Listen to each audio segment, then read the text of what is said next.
Hanging over the 2024 election are the lasting effects of election denialism that have become popular among Republicans in recent years. But some candidates are changing their tune heading into the next election season to avoid a repeat of 2022. Kari Lake is running one of the most competitive Senate races for 2024, vying for incumbent Senator Kyrsten Sinema's seat with Representative Ruben Gallego.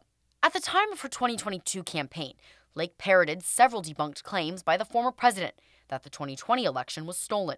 Now, heading into her 2024 race, she appears to be switching out 2020 election denialism for a focus on immigration and crime, as well as attracting Democrats and independents to help her win her Senate bid. While she may have stepped away from promoting false 2020 election claims, Lake is still obsessed with her loss over a year ago, a pathway that could harm her chances next November as it did in 2022. Blake Masters, who lost his Senate race to Senator Mark Kelly in 2022, is running for Arizona's 8th congressional district. But the sad truth is, life is getting harder for too many families in Arizona. He took to knocking President Joe Biden and expressing concern in several policy areas when announcing his run in October. Masters said in a post, "Biden has failed. We need Trump back. We need to stop inflation, build the wall, avoid World War III, and secure Arizona's water future. We need to fight for our families." Similar to Lake, Masters' campaign for 2024 seems to be taking a step away from election denialism, opting to focus on border security, the economy, and water rights matters with California.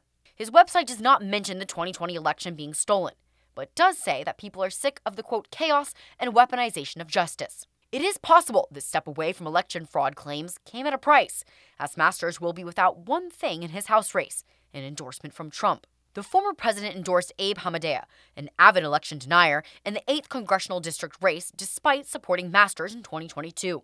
Though his accolades may be taking a step away from 2020 election denialism, former President Donald Trump is continuing with his claims about the election. It's no wonder crooked Joe Biden and the far-left lunatics are desperate to stop us by any means possible. They don't care how. They don't care. They don't have any scruples.